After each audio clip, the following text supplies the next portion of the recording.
Georgia, Moody. I'm a second year resident in emergency medicine.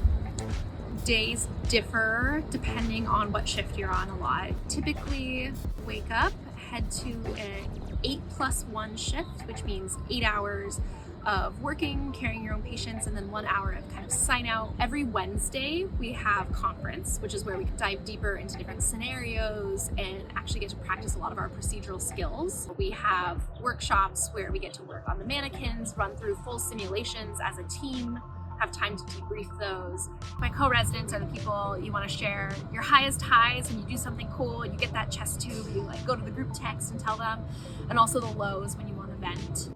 We have a coach who we debrief clinical things with, is there to provide feedback and be a sounding board. Whatever you have questions about, you want to learn more, you want to hear their thinking on something, if you want to ask them about their research or what they're doing, everyone's been really supportive. Thanks for watching.